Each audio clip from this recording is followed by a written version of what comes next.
Avec les annonces de Trump sur la hausse des droits de douane pour commercer avec les États-Unis, la bourse en a pris un coup.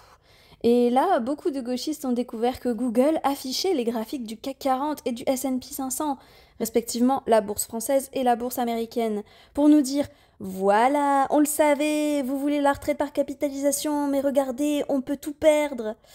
Bon, maintenant, ils n'ont pas vu que Google proposait pas seulement de regarder l'évolution du graphique au fil des jours, mais aussi au fil des années. Et là, les notes X de la communauté font mal, car elles précisent ce que je viens de dire, mais également qu'il existe un système par capitalisation en France qui obtient un rendement plus de 2 fois supérieur à celui de la retraite par répartition.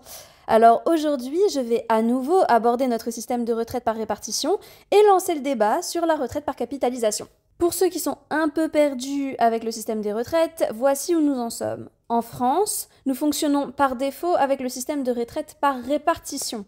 Beaucoup pensent qu'ils cotisent pour leur propre retraite, mais c'est une erreur. Notre système est basé sur une croissance supposée de la population française et des actifs. Ainsi, les actifs actuels paieraient pour les retraités actuels.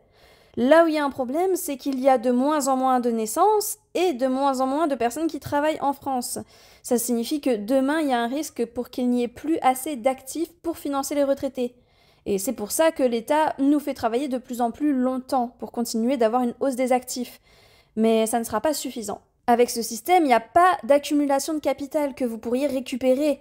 Non, tout est déjà dépensé. Il n'y a pas de réserve de valeur. Vous ne capitalisez rien et la seule assurance que vous avez, c'est une promesse de l'État.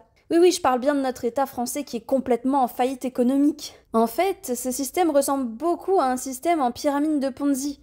Vous savez, ce système illégal d'escroquerie financière qui consiste à attirer des investisseurs de partout en leur promettant des rendements élevés.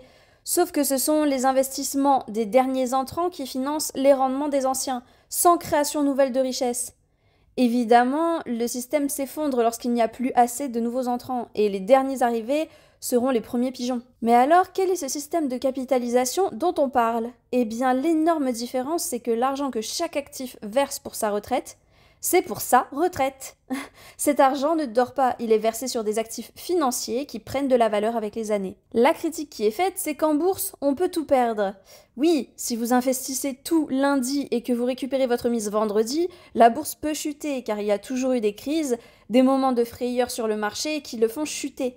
Mais la retraite, c'est quelque chose pour lequel on cotise des dizaines d'années, pas 5 jours. Et lorsqu'on regarde la bourse, que ce soit la bourse américaine ou la bourse française sur 40 ans, oh que vois-je? Elle ne fait que monter. Et ce, malgré les nombreuses crises économiques que ces deux pays ont subies. Ce système est donc bien plus sûr que l'actuel système qui est voué à disparaître. Et plus vite on s'en rendra compte, et moins il y aura de personnes lésées. Et vous, êtes-vous favorable au système de retraite par capitalisation?